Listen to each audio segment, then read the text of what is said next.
Good evening, God bless you and welcome to The Point. I'm Birgit and it's so wonderful to be with you for the program this evening. Well, the topic tonight is about one of the 10 commandments which relates to family life, and that is Exodus 20:12, which is to honour our father and mother. And some of the things that we'll be considering on the program are, what does it mean to honour our parents, and what might this look like at different stages in our lives?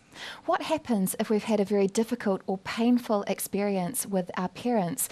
What does honouring our mother and father look like in that situation? Some of the things that we'll be discussing on the program this evening, and joining me to talk about all of this is our friend and my co-host, Dr. Richard Kent. Richard, a very warm welcome to The Point. Just lovely to be here with you again, Birgit. Oh, that's wonderful, Richard. Well, I wonder if we could start off actually by really honouring this commandment that the Lord has given us by thinking of one thing that you and I can give thanks to God about regarding our own parents. Is there something that you can say thank you to the Lord for about your parents? Well, absolutely, actually. I'd like to thank the Lord that my parents and Val's parents are all in heaven, all of them, and I'm absolutely certain that all of them are in heaven. And that Val's parents in particular, they came to live with us for 12 years. They lived in a little flat above the garage we built specially for them, and they had a very, very close relationship with us and the children, and they also became Christians while they were staying with us. So it was wonderful.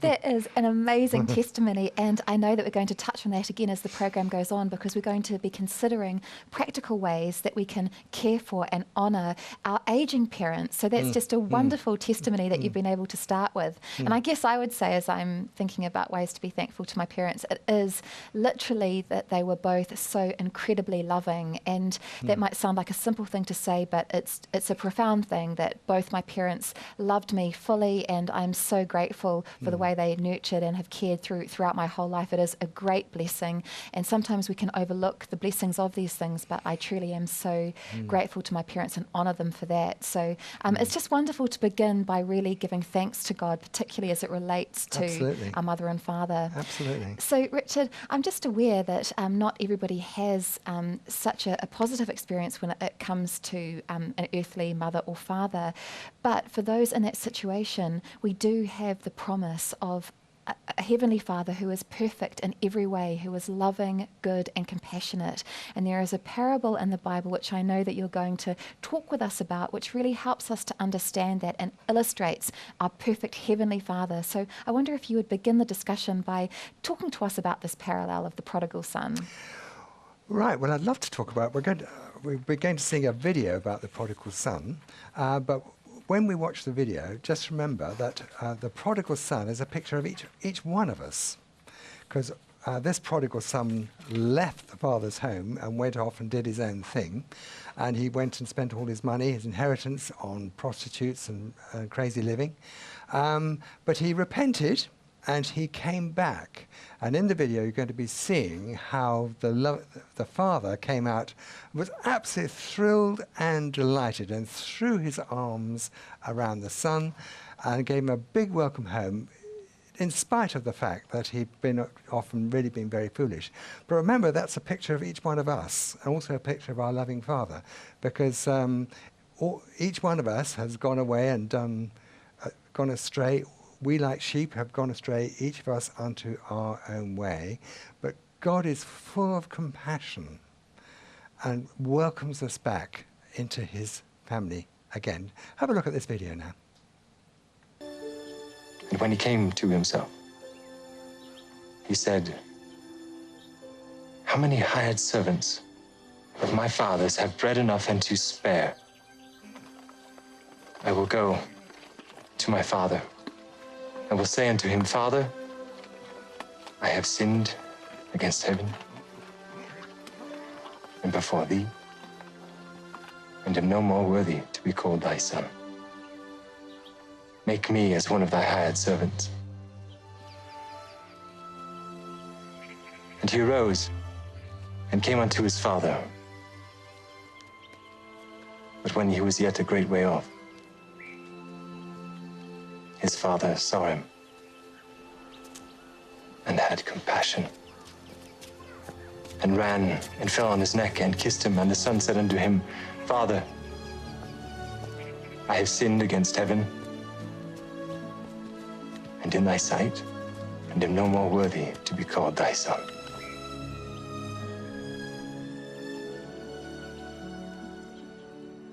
But the father said to his servants, bring forth the best robe and put it on him.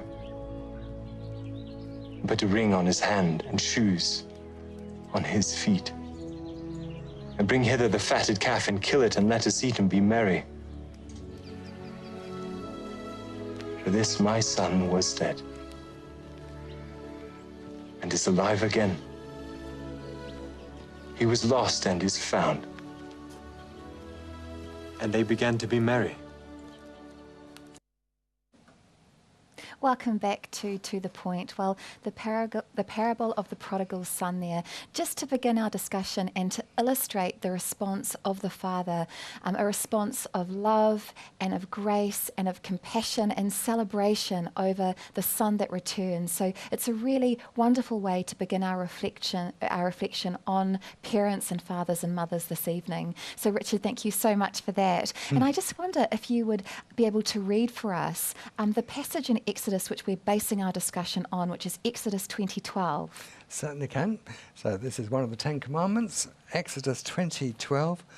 Honour your father and your mother, that your days may be long upon the land which the Lord your God is giving you. Honour your father and your mother. Can I ask you, Richard, what comes to mind for you as you read the commandments, and specifically this one about honouring our parents? Right, well, it's a 10 commandments. It's not a suggestion, it actually is a commandment that we honour our parents, our mother and father. It doesn't say anything about whether our parents are good parents or bad parents. It says we must honour them. And that is quite a challenge. Fortunately, I had a very happy relationship with both of my earthly parents, my real parents, and also my parents-in-law, all 4 of them. I love them all very much. But I'm well aware that sometimes, sadly, through circumstances, maybe abuse, maybe divorce happens 50% of the time, I'm told, all sorts of other things, there are situations where in the natural it's not easy to honour your parents, but God wants us to honour our parents in spite of all that, which is why we'll be talking later on in the programme about forgiveness. Richard, I think that is such a helpful way that you have started this program, that here is the instruction, the command of the Lord, and it's not optional, and that can be a very, very hard reality when we are confronted with difficult, painful relationships with parents, and it's really, it really can't be underestimated when there has been mistreatment or abuse, and as you say, that is something that we'll be returning to later in the program. How do we honour God and honour this command in the light of those difficulties? So thank you for that. Just a few more thoughts about the 10 Commandments. It was just interesting as I was reflecting on this as background to the discussion, that in the New Testament we have a lawyer who confronts Jesus in Luke chapter 10, and the lawyer says to Jesus, what is the law and how do you read this? And Jesus responds by really summarising all of the law and the prophets into this succinct verse, or verses, where he says to love the Lord our God with all our heart, soul, mind and strength. This is the first and the greatest commandment, and the second is like it, to love our neighbour as ourselves. So we have these 2 principles of loving God and loving our neighbour, which is in fact an expression of our love for God. And we see these 2 principles reflected across the 10 Commandments. The first 4 are about that loving, wholehearted love of God, and the remaining 6 is about that love expressed in love for our neighbour. And so in the first 4 we have to love and worship the Lord God. He is the only God, and we're to worship him wholeheartedly. That's expressed in the way we speak about him, so we don't take his name in vain.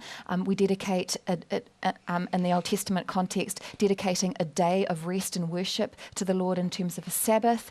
And then we have this transition, which is this particular verse, which goes from the love of God to the love of our neighbour. And this verse is the transition point, and it begins with love within our family, love in relation to our parents. Yes. And the verse, as you have read out for us, is to honour our father and mother. Can I ask you just to repeat the full verse, because Yes, there's certainly. a promise attached to it as well? Yes, there is. There is a promise.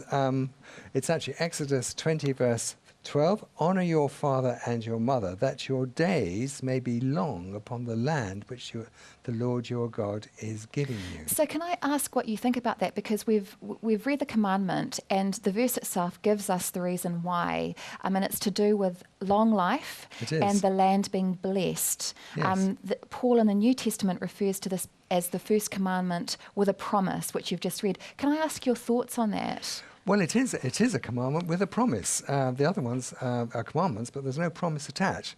But God is quite clearly saying that if we do what he asks us to do, commands us to do, to honor our parents, whatever the circumstances, he will give us long life and honor the land which he is giving us. Now, in an Old Testament context, basically that's our whole life. Everything about our life will be blessed. Actually, Richard, that is so helpful what you've said, and it brings to mind an email from a recent program that we did on this topic. And if I can just share with you, we actually discussed this topic a few weeks ago on Our Mornings, and as that is a live program, we receive your wonderful interaction, your emails, your text messages, and there were a few that really stood out, and one email we wanted to read because it really illustrates the reality of this promise, and in circumstances which were very, very difficult for this person because they didn't have an easy relationship with their parents at all, but in spite of that sought to honour this command and saw the fruit, saw the realisation of this promise that we have been talking about. So if I can just read that email to you, it's very inspiring. So it starts off by saying, "Hi Birgit and Richard. Mum and Dad were very cruel, and as an adult, I never knew how to honour them as God commands. So I decided to forgive them and not talk about anything bad that they had done to me unless it was to help someone else. Over the last 25 years, God has given me tremendous healing, and very recently God has even brought to mind a few happy memories that I didn't know were there. Although I didn't choose my parents, God did, and though they didn't give me what they should have, love, I am who I am, and I have my wonderful children and grandchildren, and my parents gave me life. Find a way to honour your parents. Obey God and trust him and let him be number one. The rewards are amazing, even if you have to wait. Many blessings to you all who don't know how to do it just yet." Absolutely amazing. Richard, this is so powerful. It's an illustration of someone who has had real difficulty with cruelty and mistreatment from their parents. Yes. And yet as they've come to know the Lord and desired to honour him and please him and obey him and asked for that grace, God has enabled that grace, and the forgiveness wasn't immediate. It actually was a journey, as this person describes. Yes. But as they have forgiven, Yes. this person describes healing, incredible healing, Yes. and not just healing, but the fulfillment of this promise, blessed land, in the Yes. sense that he or she has been blessed with children, a wonderful family, and grandchildren, and enjoyed that so much. So it's a very powerful testimony of God's faithfulness to Yes. do the impossible. What do you think? I absolutely agree. I think that's a wonderful testimony. And two things come out of that to me anyway. First of all, it does say in Proverbs, it says, death and life is in the power of the tongue. We need to do a whole program. In fact, we will be doing a whole program on the power of the tongue. But in this particular context, this lovely lady made a decision not to say anything negative about her parents, but only say positive things with her mouth, and then obviously show affection towards her parents, and then God has done the rest, which only God can do, is bless her and all the other things that she mentioned in that lovely email. But she mentioned actually in the email how her parents didn't love her. And I would like just to very briefly say one really important thing. I was brought up in a slightly Victorian English family, which my parents didn't really express their love to each other or to the children. And it wasn't very tactile. But my wife's parents, my wife's called Val, her parents were very, very affectionate, very touchy-feely, if you like, and they were always telling each other that they loved each other. And I thought this was absolutely wonderful, so I decided I'd go along my wife's way of doing things. And since then, for example, I tell my own wife that I love her at least 10 times a day. She gets a bit bored with it, actually, but it doesn't matter. And the same with the children, and now the grandchildren. And of course, my wife does the same with the grandchildren. But of course, now when the grandchildren come, they come in the car. They come screaming out of the car. They come absolutely rushing at us at full pelt. You would think they're trying to get a goal or something, but all they want to do is give Granny and Papa Bear a... They call me Papa Bear. They want to give us a cuddle. That's all they want to do, because they know that they are loved. Richard, I absolutely love your testimonies, and I think that is just so wonderful that you didn't have that experience in your own family growing up, but actually God has graced your life, has given you a wife who's helped you to see how lovely it is to have that kind of affection. And it's really lovely that you're blessed with grandchildren and a family where there is that love and warmth and nurturing. I think it's really, really nice. So, Richard, with the remaining part of the program, there are a couple of points that would be really great to pick up on. Firstly, we're talking about honouring our parents. So can we just kind of consider for a moment what honouring our parents, what that actually is? Because I actually went to the dictionary and tried to get some definitions from the dictionary, and it talked about things such as esteeming and respecting, and to know and to do what is moral, so to fulfill an obligation. So those were some of the ideas that that came through. Also, when I've listened to teaching from other pastors, they've spoken about love, affection, attention with regard to our parents. So all of these concepts help us to understand what it might mean to honour our parents. And I'd be interested to get your thoughts on this, because at different stages of our lives, that honouring of our parents is going to look different. Yes, for example, when you're a child, there's a honouring our parents might take the form of obedience or deference to what our parents are saying. And in fact, Ephesians 6 does teach that explicitly, that, in fact, I can read it. It's in Ephesians 6 verse 1, it says, "Children, obey your parents in the Lord, for this is right. Honour your father and mother, which is the first commandment, with promise that it may be well with you and you may live long on the earth." And then it goes on to say, "And you fathers, do not provoke your children to wrath, but bring them up in the training and the admonition of the Lord." So here we have an instruction to parents and children. So just coming back to this point I'm making, for children takes the form of obedience. For adults, when we leave and cleave and to our wives or husbands and we form a new family unit, that relationship is going to be different. So what might honouring our parents look like practically when we're adults and we have older parents? Well, the situation changes to a degree, because we're not children anymore, we're adults. And of course, sadly, our own parents are getting older and older and older. It's probably best to give an example. And the best example I can think of is actually my own wife, who, to start with, I think probably about 20 years ago, Granny and Grandpa, that's Val's parents, moved into our house, and they were there for 12 years. And during that time, they became Christians. But then, sadly, my wife's father died, went to heaven because he was very much a believer. And then, of course, my wife's mother, her name is Cynthia, she became much more infirm and had to go into a care home. And my wife showed huge, huge love and affection to her. Would go and see her in the care home 3 times a week, would phone her up every single day and take her to all her appointments, doctors, dentists, eye specialists, and all those things, and just really showed love and honouring to her mother.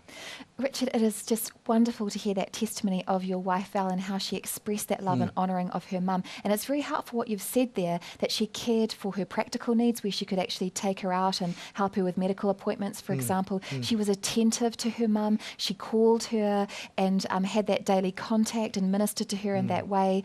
These are very practical ways that we actually might honour our parents in later years. And we actually do have a video which would be wonderful to fit in. It's of the worship, the singer and artist Amy Grant, sharing practical ways about honouring our parents in their later years. So we'll go to this video now and be back with you in a few moments.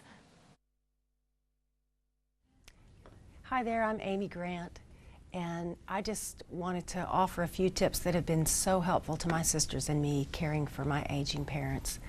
The first is start the conversation way early. If your parents' mental faculties are slipping, I mean, we really started talking to my mom and dad saying, let us know what you want, because there's going to come a time you can't put your sentences together. and you've trained us for this. You did your job so that we could help take care of you. Lots of conversation.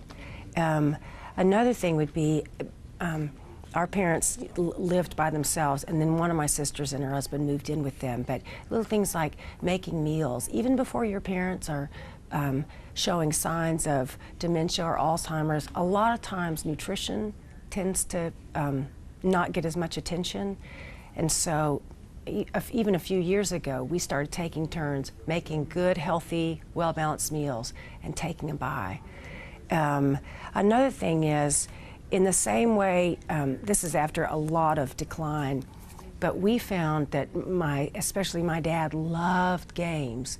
And so there's so many ways that you can exercise muscles. We would sit in a circle in our front hall with my youngest daughter and anybody else that happened to come through. My parents' caregivers, my mom and dad, friends. We were planning Jenny, our oldest, wedding, and the week of the wedding at our house, we're sitting in a circle, and we do, okay, we're all motorcycles, but this action matters. We would take a ball and toss it back and forth. We would be helicopters and fly like this. We would, any kind of movement. We would march our feet, and we just have fun with it.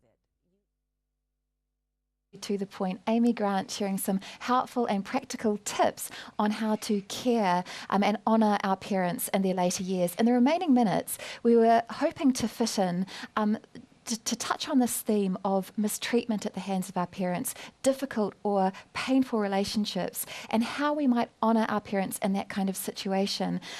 To begin this, we would like to go to a video by Dr. James Dobson of Focus on the Family, who talks about forgiveness when we've had this experience of mistreatment from our parents. We'll go to that video now and be back with you in a minute or so. It's very difficult to forgive your enemies, and it's even harder when they happen to be your parents.